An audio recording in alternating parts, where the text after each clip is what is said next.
Bismillahirrahmanirrahim. Assalamualaikum warahmatullahi wabarakatuh. Kembali lagi bersama Ibu Ana. Sebelum memulai pembelajaran, alangkah baiknya kita bersama-sama berdoa terlebih dahulu. Semoga ilmu yang kita dapatkan pada pertemuan hari ini dapat bermanfaat dan kita senantiasa diberikan kesehatan oleh Allah Subhanahu wa taala. Amin.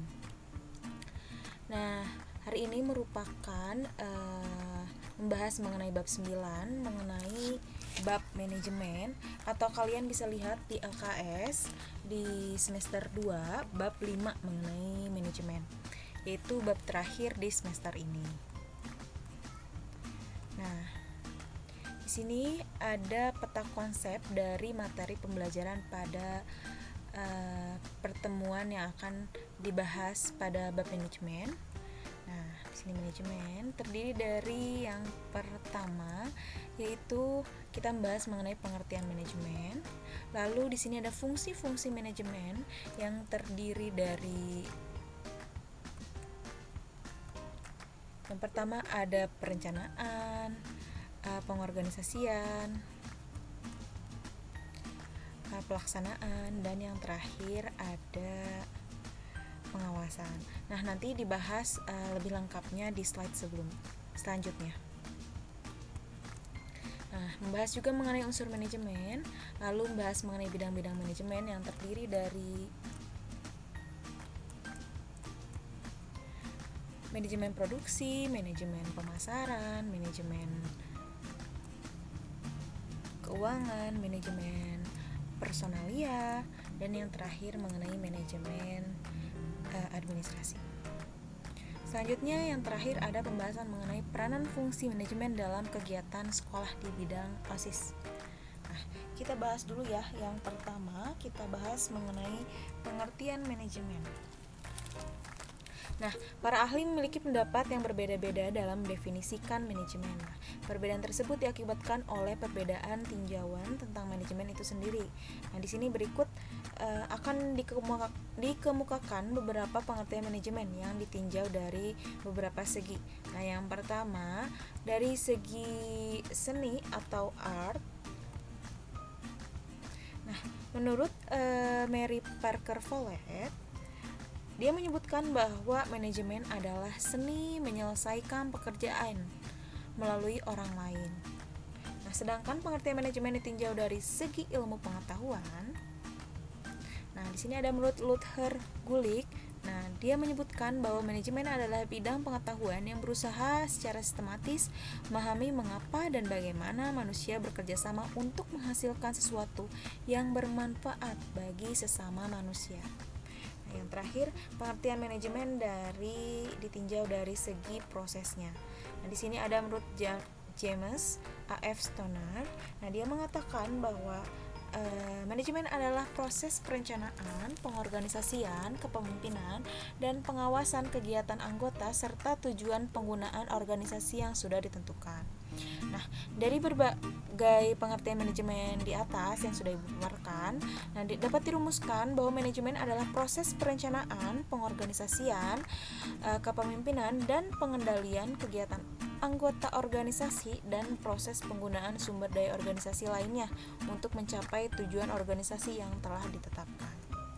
Selanjutnya kita bahas mengenai unsur-unsur manajemen. Nah, unsur-unsur manajemen dalam melakukan aktivitas dan mencapai tujuan manajemen memerlukan unsur-unsur yang mendukung. Di antaranya yang pertama yaitu manusia atau man. Nah, merupakan unsur manajemen yang paling penting. Kenapa sih paling penting? Karena manusia melakukan proses manajemen itu sendiri. Nah, untuk mencapai tujuan yang telah ditetapkan sebelumnya. Yang kedua, unsur manajemen yakni uang atau money.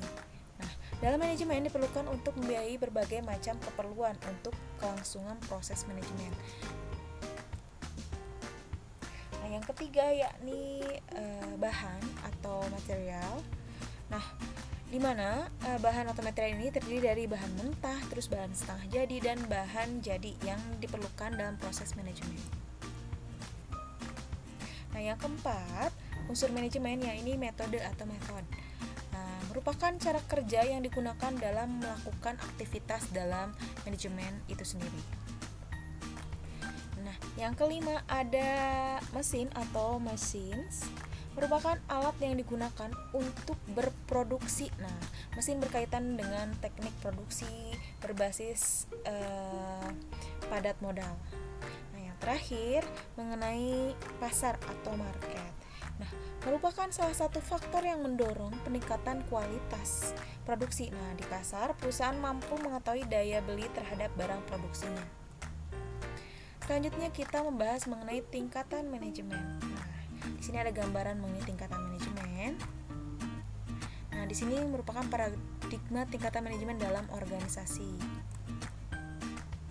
Nah, dari ini tiga ini, manajemen puncak, manajemen menengah, manajemen lini pertama merupakan tingkatan manajemen. Kita bahas satu persatu ya. Yang pertama mengenai manajemen puncak atau top management. Nah, di sini ini terdiri dari dewan direktur atau eksekutif. Nah, bertanggung jawab terhadap keseluruhan aktivitas organisasi. Nah, di mana top management ini merupakan tingkatan tertinggi dari manajemen. Nah, yang kedua ada manajemen menengah. Nah, ini yang kedua atau disebut sebagai middle management. Nah, terdiri dari beberapa tingkatan organisasi. Nah, menjadi penghubung antara manajemen puncak dan manajemen lini pertama. Nah, bertugas untuk menggerakkan, memahami, dan memotivasi orang lain, baik secara individu maupun kelompok. Nah, selanjutnya ada manajemen lini pertama atau first line management. Nah, di sini bertanggung jawab memimpin dan mengawasi tenaga operasional nih, karyawan operasional atau karyawan. Nah, manajemen pada tingkatan ini harus memiliki keterampilan dalam teknis pelaksanaan. Oke. Selanjutnya kita bahas mengenai fungsi dari manajemen. Nah, fungsi manajemen adalah elemen-elemen dasar yang akan selalu ada dan melekat dalam proses manajemen yang akan dijadikan acuan oleh manajer dalam melaksanakan kegiatan untuk mencapai tujuan. Nah, di sini banyak sekali ahli yang mengemukakan tentang fungsi manajemen. Nah, berikut fungsi manajemen. Yang pertama yaitu perencanaan atau planning. Nah, perencanaan merupakan proses dasar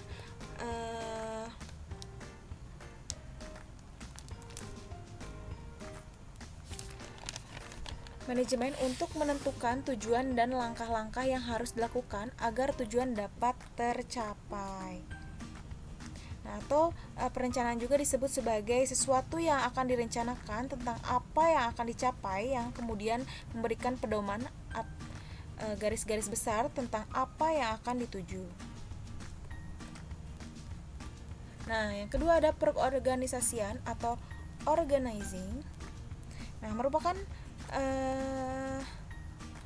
sebagai keseluruhan proses pengelompokan orang-orang, alat-alat, tugas, tanggung jawab, dan wewenang sedemikian rupa sehingga tercipta suatu kesatuan yang dapat digerakkan dalam rangka mencapai tujuan.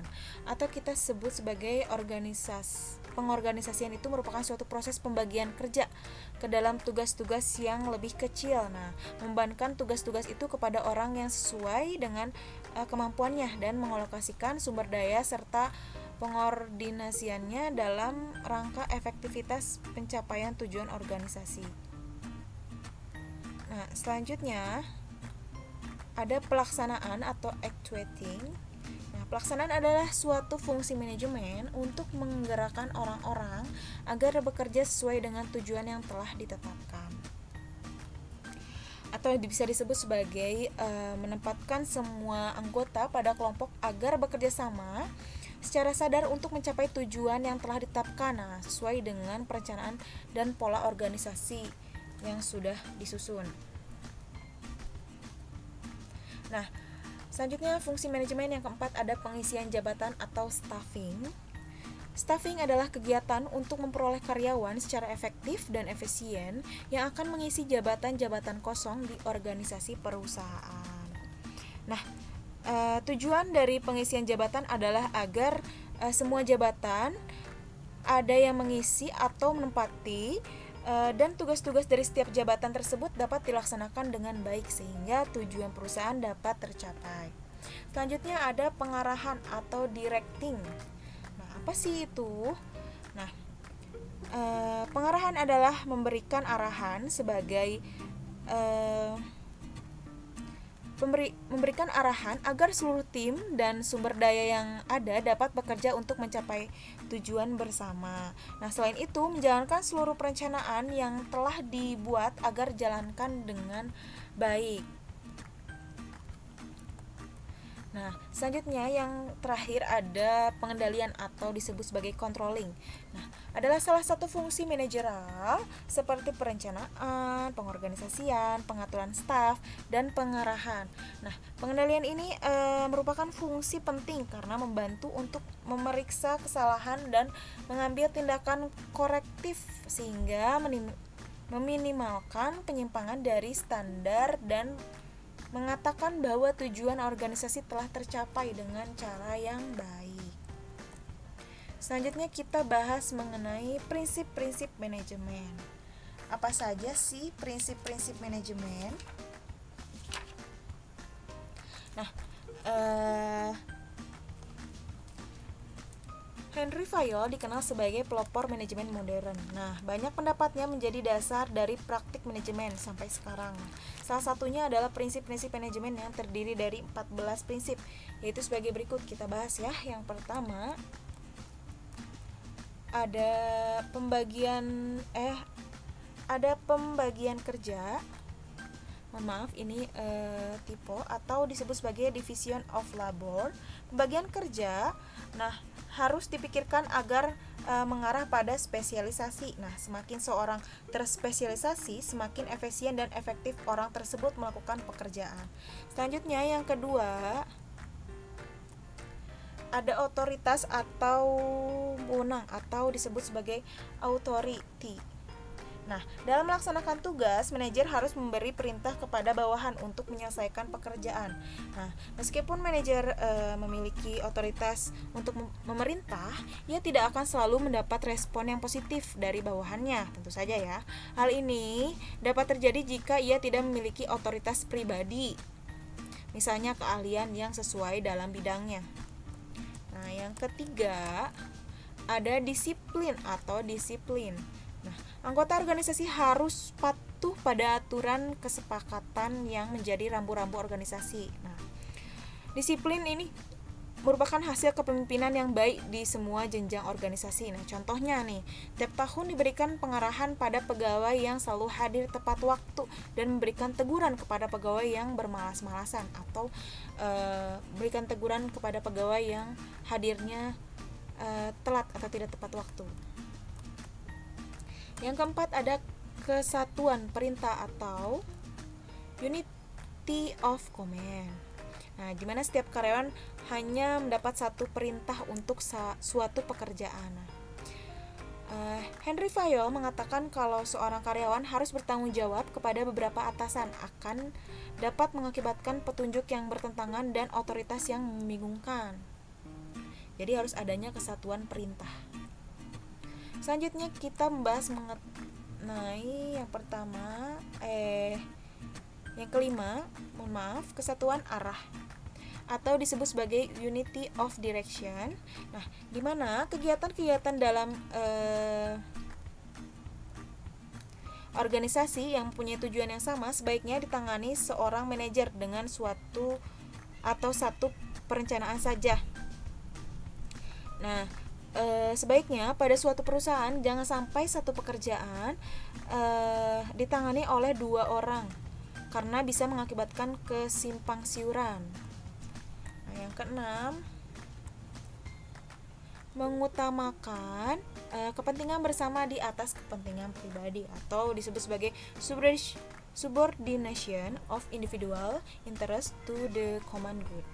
Nah, di mana pada setiap organisasi, kepentingan organisasi secara keseluruhan harus lebih penting dibanding kepentingan perorangan. Nah, yang ketujuh, pemberian upah atau disebut sebagai remuneration. Nah, pemberian balas jasa harus adil, baik untuk karyawan maupun untuk perusahaan. Nah, yang kedelapan, pemusatan atau sentralisasi atau disebut sebagai centralization. Nah, di mana pengambilan keputusan yang banyak menggunakan pertimbangan atasan disebut sebagai sentralisasi. Nah, sebaliknya, pengambilan keputusan dengan menampung aspirasi bawahan disebut sebagai desentralisasi. Nah, di mana Henry Fayol ini percaya bahwa manajer harus memikul tanggung jawab terakhir. Nah, tetapi ia harus memberikan otoritas yang cukup agar bawahan dapat mengembangkan diri. Nah, namun yang terpenting adalah menentukan jenjang sentralisasi atau desentralisasi yang terbaik. Nah, selanjutnya kita masih membahas mengenai prinsip manajemen yang ke-9, yaitu jenjang jabatan atau the hierarchy. Nah, kita sudah bahas ya hierarki. Nah, jenjang jabatan dalam suatu organisasi sering digambarkan dengan garis-garis yang rapi dalam bagian organisasi. Bagian ini menunjukkan kedudukan manajer dari puncak sampai dengan jenjang ke bawah. Selanjutnya, yang ke-10 ada mengenai tata tertib atau order. Nah, sarana dan manusia harus berbeda di tempat yang tepat dan pada waktu yang tepat, khususnya manusia. Nah, manusia harus berada pada pekerjaan yang cocok baginya.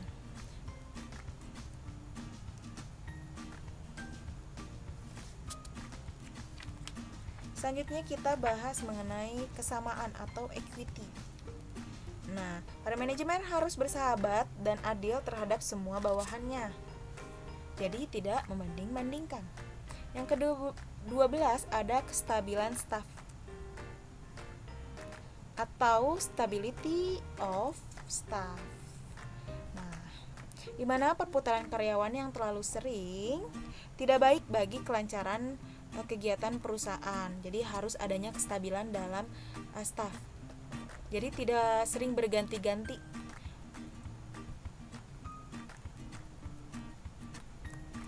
Selanjutnya ada inisiatif yang ke-13 atau inisiatif. Nah, bawahan harus diberi kebebasan untuk membuat dan menjalankan rencananya, walaupun bisa saja ada kesalahan. Nah, yang ke-14 atau yang terakhir, semangat kerja atau esprit de corps.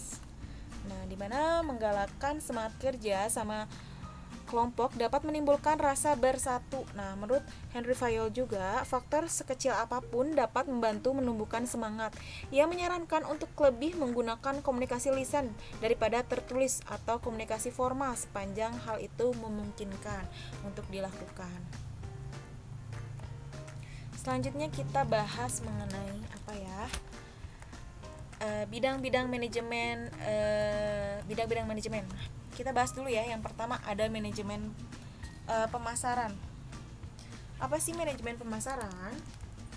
Nah, menurut Philip Kotler, pemasaran adalah suatu proses sosial dan manajerial di mana seorang atau kelompok memperoleh apa yang mereka butuhkan dan inginkan melalui penciptaan dan pertukaran produk dan nilai. Nah, dari pengertian pemasaran di atas, kita dapat simpulkan bahwa manajemen pemasaran diartikan sebagai kegiatan pengaturan secara optimal dari fungsi pemasaran agar kegiatan pertukaran atau penyampaian barang dari produsen ke konsumen dapat berjalan dengan lancar dan memuaskan melalui riset pasar, promosi, pengaturan organisasi pemasaran, sistem distribusi, dan yang terakhir bagaimana memuaskan pelanggan.